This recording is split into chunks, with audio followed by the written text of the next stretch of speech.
Hey, good morning. Hi, hello. It's been a really long time since I sat down for a tea time, so I thought I would sit with you all during this very indulgent time of year and chat with you all about mindful eating, intuitive eating, and just being more in tune with my body and things that I've learned over the years to help me kind of get through a season of glutton. I've found myself over the years prioritizing much more the concept of intuitively eating, and it's helped me overcome my eating disorders, which many of you may have known that I don't really dabble in it now, but I still have moments of guilt or overindulgence or just kind of neglecting to be so in tune with my body. But in the past, I used to overeat and undereat, and then it was just like this imbalance in my diet and a very poor relationship with food. So I've really found much more of an acceptance and appreciation for my body, and I just want to share the things that I've learned and hopefully offer you some insight for this season ahead. Before I dive too deep into this video, I just want to share about Tiny Home Big Flavor. I can't believe that we made this cookbook like 3 years now. This is still the sample that we ordered. It's the one that we kept for ourselves. And it's just so amazing that we made this whole cookbook. And also, look how much Azalea has grown. I can't even. Anyways, if you guys are interested, this cookbook has got a lot of our family favorite recipes, our go-to dishes that we love cooking in the kitchen. Some are very easy, some are much more complex, all in an effort to like make it more fun cooking in the kitchen. So if you guys are more of a meat eater looking to kind of eat more plant-based, this is a really great recipe book that's gonna help inspire you to kind of switch out regular meats for more veggie meats. Yeah, it's just a work of love, I guess, made from our kitchen to yours, from a very small kitchen. And now here we are in a huge kitchen. It's so wild to see how far we've come. We've got some really fun ideas for music to listen to while you're cooking, and also some like tips and tricks that are gonna help you to kind of better know what you're doing, I guess. And a lot of our recipes are really great for leftovers, especially since we have a little one. It's always nice to have leftovers and make things in bulk or meal prep, things like that. So if you're a fan of doing all these kinds of things and looking to find some new recipes and be inspired, you can go ahead and snag one of these cookbooks. I'm running a Black Friday sale as a way to round out the year and celebrate Thanksgiving with you all. So if you guys are interested, you can check the link in the description below for the cookbook on the Moonflower Child website. And for every cookbook purchased, you'll receive a free meal planner. So if you need a little help with organizing your week ahead or just being a bit more like strategic about what meals you're planning, it'll be really helpful to have that around so that you are not rushing to grabbing food out all too often and breaking the bank. The cookbooks will all be 20% off, and the sale is running until Sunday the 26th. I'm going to be making some big shifts to the website, so this will be the last time of the year to buy a copy hardback. So I'll pop the link in the description below, and also for every cookbook purchased, we donate $1 to One Tree Planted, and so you'll be able to contribute to more of a green, sustainable earth, which obviously for us is very important, and would love for you to be a part of that mission. Okay. Getting into intuitive eating. So what is intuitive eating? In my mind, it's the concept of rejecting a diet. When I think about dieting, I think about a lot of restrictions and limitations. And for me, when I've done those kinds of trials, I guess, I end up really falling off the wagon, going hard in the opposite direction, and then feeling like really guilty, and it's just very much the opposite of what the purpose of going on a diet would be. I've learned to honor my hunger. When I am more connected to my body, I feel a grumble, I feel a headache or I feel exhaustion, I'm feeling hangry. I've learned to make peace with my food, and ever since I was pregnant with Azalea, I really craved red meat, which I never eat now, but I've learned to really allow myself to make peace with the food and just honor what my body is craving and allow myself to indulge in those foods without the judgment and with much more of an acceptance and a sense of gratitude for the offering that the food has to nourish my body. I've also really, over the years, learned to be much more satisfied with the yum factor in food. Have you ever eaten a chocolate bar and then all of a sudden the chocolate bar is done and you're like, whoa, what just happened? You know, how did I just eat this huge Snickers bar or something? For me, I've tried to be better about smelling the chocolate and looking at the chocolate and just being much more appreciative in all senses of what this chocolate is offering me, and obviously the taste being the big one, the texture, just really soaking those things in and having much more of an awareness of the food that I'm eating. Feeling the fullness, this is key for this time of year when we have family style meals and there's so much good food and we end up overindulging and eating too much or putting more on our plate than we are able to consume. I always try to take less and then go back for more if I'm still hungry, but really being in tune with how your body feels, not eating too much and noticing when you've kind of reached that capacity. Obviously, we all go one step too far here and there and eat an entire bowl of Chipotle, but for the most part, I find myself trying to be more aware of when I reach that marker of being satisfied. I have also learned that over the years it's important to cope with your emotions without food. Yesterday I thought I had deleted a whole bunch of the YouTube video that I was working on, and I was so frustrated, immediately stood up and was flustered and yelling and just ah. And the first thing that popped into my mind, I swear, was oh my God, go downstairs and just eat some chippies, or go get some chocolate, or I need to de-stress. This is not cool. I need to get away and go eat something. And just being much more aware of when those triggers come up, why those triggers have come up, and not using food to face the struggle that you're having in that moment, basically. The other thing, and the final thing, that has really been something that I have learned over the years as I'm getting older, although now I'm getting older, I'm getting old lady small things happening, you know, cellulite things on my butt or wrinkles on my skin and on my eyes, just I've noticed little things, and I'm not too worried about it, but it's just interesting. As I've aged, I've learned to respect my body that much more and just be much more grateful and appreciative, and not be so judgmental on the days that I do have a big meal and be angry that my body consumes so much, or that I now have an extra jelly roll on my belly. I don't allow these things to bother me as much, and if anything, I'm much more accepting of them because it makes me, in my physical presence, who I am. But internally, if I can carry myself with a different kind of confidence, then my body will begin to look that way to me. So I've learned to respect my body in that way. Let's talk about some of the benefits if you're eating intuitively. First off, you're gonna have improved digestion and metabolism. When you're not overstuffing your body, you're able to fully digest, give your body that time in between meals to feel satisfied, and digesting the food obviously is super important. You're allowing your body to process the food that's still within your body from yesterday, and drinking water and hydrating and doing all these things. You're giving your body that time to digest and process for your metabolism to be increasing as you are more in tune with your eating. Reduce stress and less guilt around food when you're putting less focus on the quantity that you're eating and just eating all the time, or putting pressure on the food and always just needing to think about it.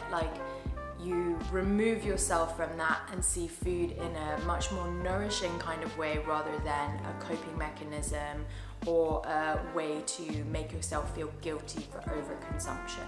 You begin to be more in tune with your eating. You're going to potentially eat less, more of what your body is needing, as opposed to just because it tastes good and you're emotionally consuming or overindulging. And so you're going to have much more of a confident body image, as well as your physical body most likely is going to be more in alignment with what the body is made to be built as. Like, everybody's body is different, but obviously, like, if you're eating what's right for you, your body is going to be at its most healthiest and its most efficient and most physically active and best performing kind of physique. When you think about eating intuitively, you're not really snacking as much maybe, and you're making more wise choices for your food. The relationship that you have with your food is much better, and so overall your mindset and well-being is going to be much improved. You'll just end up craving better foods. I find that when I'm eating mindfully, I'm being well-rounded with my nutrition. I'm snacking on things like grapes instead of chips or crackers and cheese.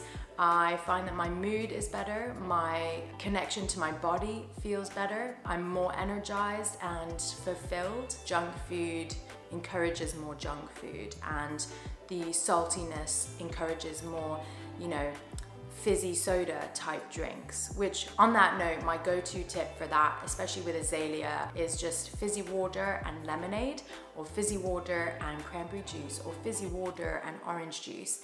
It's like exactly the same flavor as you would have a soda, much less sugar. You're hydrating your body and you're getting a bit of juicy action in there. So, tip of the day.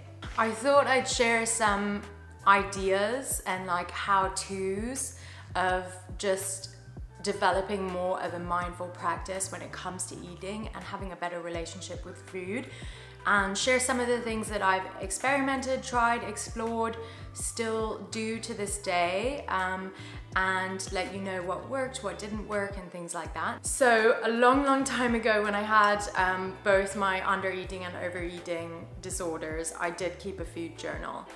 I've found that many people talk that a food journal can be very helpful, and I also in some ways agree, because it makes you much more aware of what you're eating.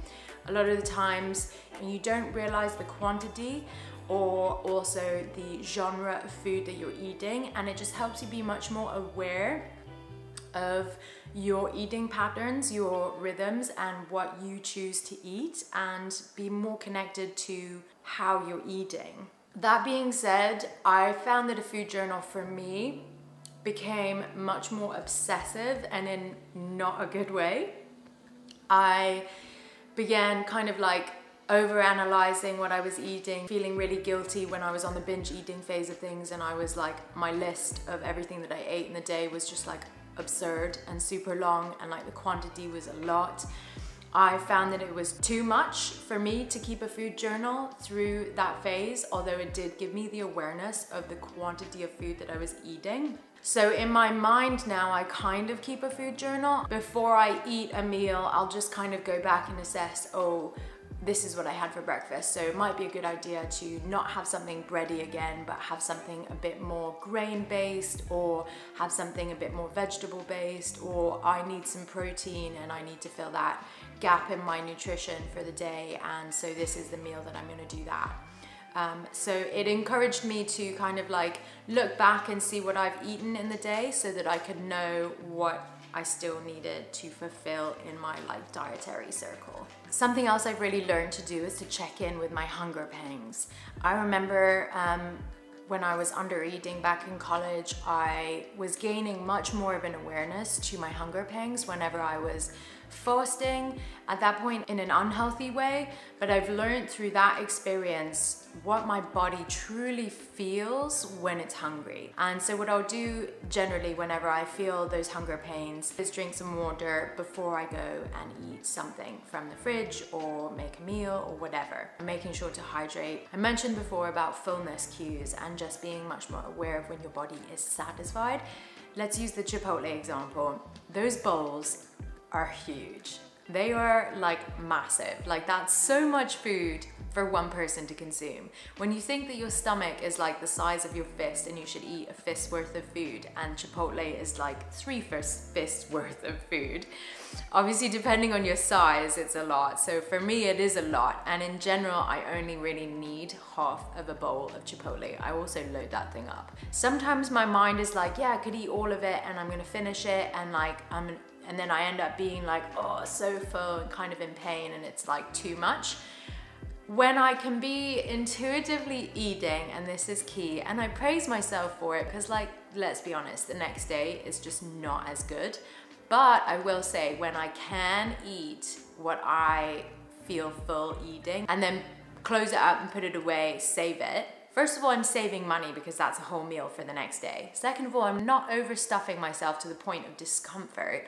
And I'm giving myself time to digest and check in. So maybe just closing it, setting it aside, not putting it in the fridge just yet, but like giving myself like an hour. Okay, I feel like I'm still a bit hungry, like for real. And I'll go and I'll have a bit more, or I'll just put it in the fridge and save it for the next day. So giving yourself praise for when you are checking in with yourself and being aware of your fullness is also something that I'm much more aware of and allow myself, because no point in like being upset that you've eaten too many cookies, but you're not going to praise yourself when you do eat just one cookie. Like if you're going to be mean to yourself in the opposite, you've got to be nice to yourself when you're doing it the way you like. And I'm not saying you should be mean to yourself when you eat 5 cookies. I'm saying if you want to eat 5 cookies, go for it. Just don't do that every day. But also, why are you eating 5 cookies? Like if it's too much for you and not making you feel good, be aware of that. Like check in with yourself. Anyways, emotional eating. Maybe you're like triggered by something that emotionally is making you eat 5 cookies, and you're feeling this guilt now because you've eaten 5 cookies. I used to under-eat and then feel sad that I wasn't eating, and then go eat an entire box of the Petit Écolier cookies, which are like basically butter cookies with chocolate slabs on the backside. And I used to eat an entire box of those, and then I would feel incredibly guilty and I wouldn't eat anything the next day. I now am much more aware of this cookie and grateful for the deliciousness that it is. I don't just eat them carelessly. I'm much more intuitive and connected to the cookie, appreciating the smell, the flavor, all the things. This is practicing mindfulness, taking bites and not stuffing, taking a moment to actually chew and process our food before we put it into our gut. Maybe I'm eating with a fork and I'm taking my bites, and then I'm putting my fork down, taking a moment to breathe, be present with the people that I'm sitting with, or be present with the plate of food that I have in front of me. I'm being much more aware of the concept of sitting and eating and taking more time to eat. I don't drink water during a meal because I find that it mixes in my belly and then makes me feel full, but then I'm still hungry because I've filled myself with water instead of food. And so I kind of like refrain from drinking during my meal, but after my meal to kind of like flush everything with some water. This sounds weird, by the way, but I just like to hydrate not during food eating times. I've also learned to try new recipes with babes here at the house. We love cooking, and so exploring new dishes, new ideas of what we can have in our meals, in our meal times is always fun. It's very inspiring. It gives us more of an education and an awareness in the dishes and the food and the making of the food. It also allows us to put more love and intention into the dish. I always find that that inspires us to try new things that we may not have tried and inspire good eating habits. So new dishes is always a fun way to go. I'm gonna pop a couple recipes in the description below for you guys to look over. For our Friendsgiving this week, I'm making a fresh juice for the morning after for the people who stay over. And then in the evening, I'm gonna be making a nut loaf and also a vegan gluten-free birthday cake, which I'm very excited about. So some things that might be getting in your way. Obviously, we all, as humans, get in our own way and can cause a lack of growth because of the judgment that we pass on ourselves and the concern or fear that we have that other people might feel towards us, which generally whatever, if they feel that way, if they feel a certain way about how we eat or what we do. I think it's admirable when you can have a connection to your body that is inspiring you and encouraging you to eat the way that your body eats. I don't think that any one person has a food diet that's gonna be the same as another, because our bodies are all very different. I was listening to a podcast, this is a total side tangent, but I was listening to a podcast on the Goop podcast with Gwyneth Paltrow and Halle Berry, and they were talking about menopause, and I thought it was really interesting that they haven't really done much research on menopause, but more of an emphasis is that no one woman goes through menopause the same way. And it's the same with how we process our food. No one person is going to process vegetables or meats or dairy or gluten the same as another person right next to them. So we all have to honor and respect our food consumption and what works for our bodies.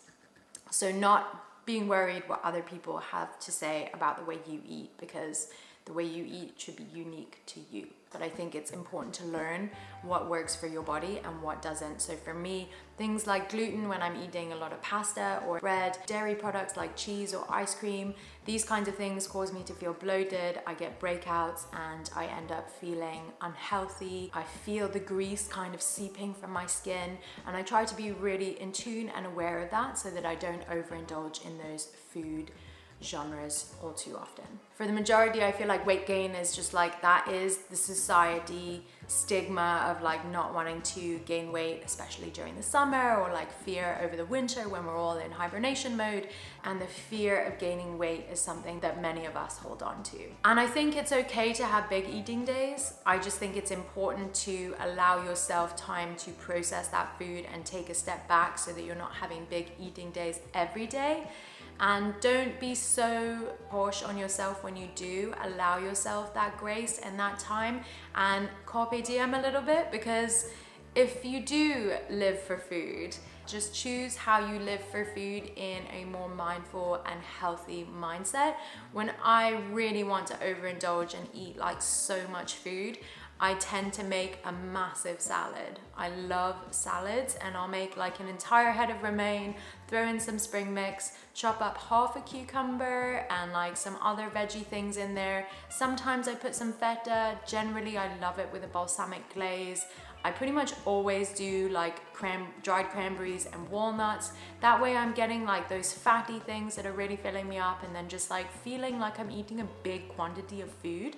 If you're feeling that need for a big meal, choose that healthy go-to thing that's gonna make you feel satisfied and full, but don't judge yourself for doing it. Allow it to happen, just don't do it again and again and again, like, so that you can still be more in tune with your eating and what you're filling your body with and how you're eating. I also try to be very much mindful about moving my body so that I can refuel with food. I've structured my consumption in a way that's like one fruit meal, one raw veg meal, and then one cooked meal. I've gone back and forth from kind of like consuming food that way, but I found that I feel the best whenever I'm eating like that.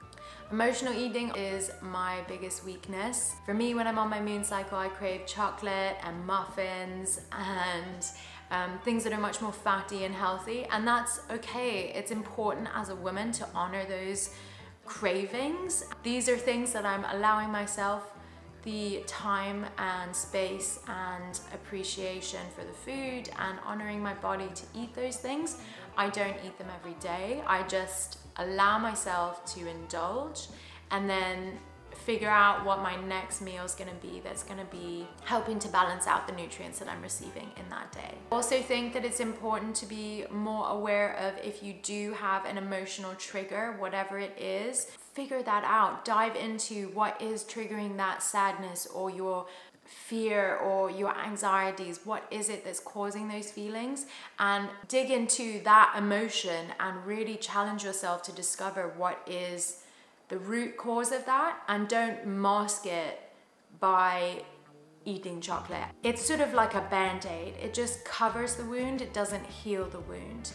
And it's important, I think, to discover what the root cause is of the wound and not mask it with a chocolate bar. Prioritize yourself and figure out what is causing you to have that sadness, because I think it's important to analyze that, look at it, figure it out, and learn from it so that you can kind of like see these triggers ahead of time before they happen and not fall back into a rhythm of overeating or indulging in things that are filling this void that you have within you. If you're feeling lonely and you're just consuming food, then maybe you need to figure out like how to fill the void without food, and maybe it's more human interaction and getting out the house or going for a walk, being active, doing things that are going to help fill the void, as opposed to consuming something you don't actually need. Yeah, meditating, going for a walk, doing yoga, journaling, maybe doing some art, just taking time to tune into regulating that emotion, and how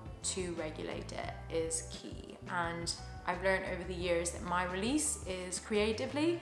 So whether I'm painting or drawing or journaling, making something with nature, just doing anything that is gonna get me kind of distracted and fill that void that I'm feeling within with something creative that is fueling me as opposed to draining me, because I'm overburdening my body with food that I don't need to be consuming. So anyways, those are some of my challenges and ways that I've overcome them in the past. So that's all I have for you guys today. I'm excited to have sat down and taken the time for another tea time. These are always really inspiring for me to share, and just kind of like check back in with myself to remind myself of the growth and the progress that I have experienced over the years through some of the struggles that I have gone through. It's amazing to be able to share how my relationship has evolved over the years and gotten to a place that feels comfortable, it feels strong and empowered, and I'm grateful for how I choose to eat in this present moment. I also truly believe that, like anything that we have a relationship with, that food is also one of them. And like in a relationship with your partner, it is work and it is hard sometimes, and it is a struggle and it's not easy, and that goes the same with food. Learning to nurture the relationship that you have with food is an incredible skill that we all should be able to embrace and live with through our lives. So I would love for you guys to leave any comments down below if you guys have had struggles in your life this far, or if you have had accomplishments, or if you are currently going through something all related with food. I would love to hear your guys' strategies, techniques, things that you've used to help you move past eating disorders, what your current relationship is with food, and how you really appreciate your body and nourish yourself with food. So yeah, feel free to just leave some comments below.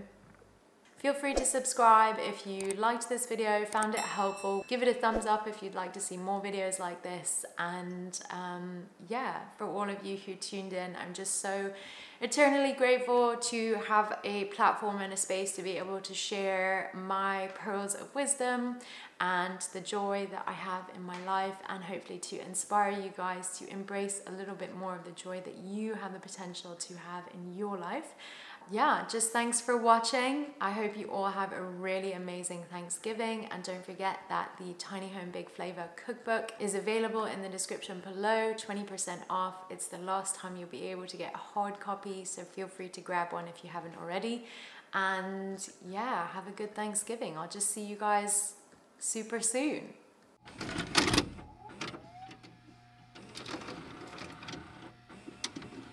My toupee.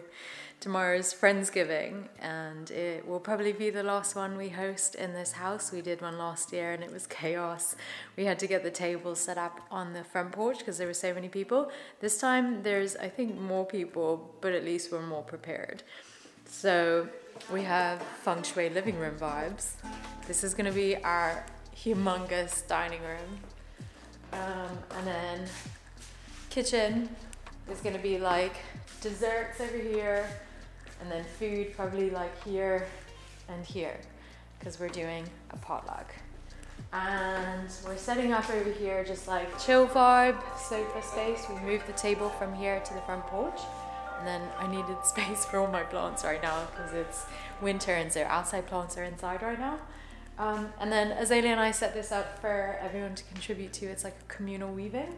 And we waxed these leaves with Justin's beeswax. And I've just got some old jewelry making wire. And we put wire and pine cones and leaves so that we can make something beautiful. So yeah, it'll be fun to see how it looks once everyone's contributed. And also today is Justin's birthday and he's outside working on the front steps of the house. Classic Justin would totally be working hard on his birthday.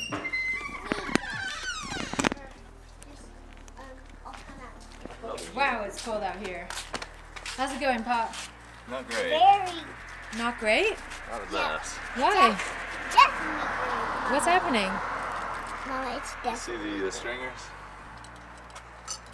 Are they super rounded? Yeah. Mama, No can job. I go in your can I go in your t-shirt? No, it's too cold. So like I need some more wood like that. I don't know. I don't think I have any more. I mean, I guess I could try. Yeah.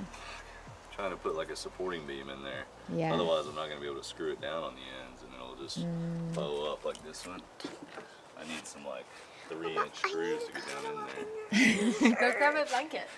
I'm so cold. Grab a blanket. And then come back outside, right there. And we'll get more clothes on. Where Let me finish is talking the with Pop. blankie? Right there on the sofa. I want to talk with Pop.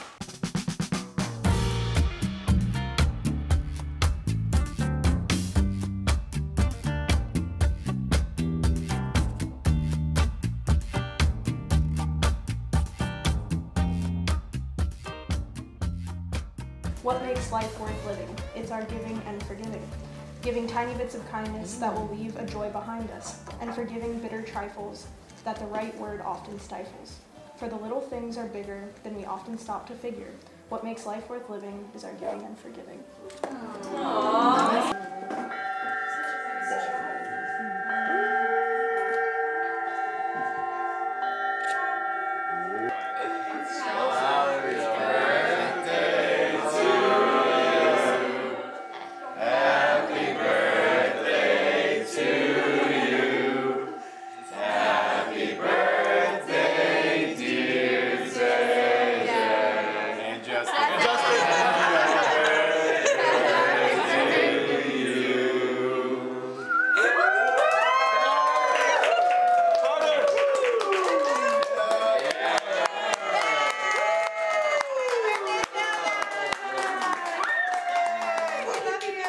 In the middle. There you go.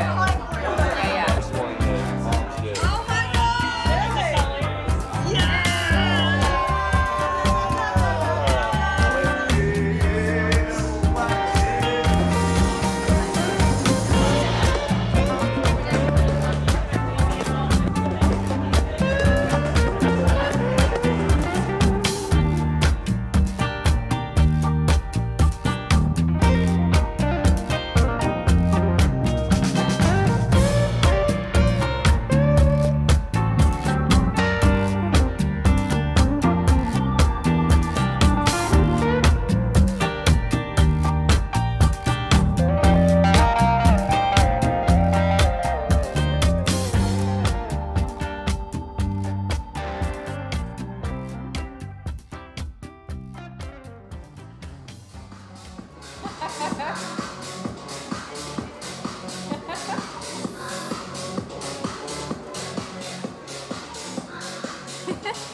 Pick it up. Slow, steady, conscious.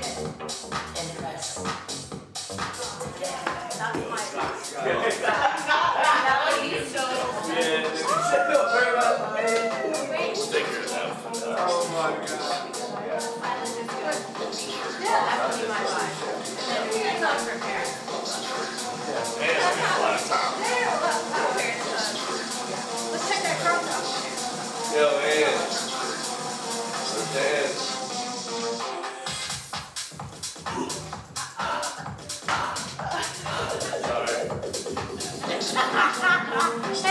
Hey!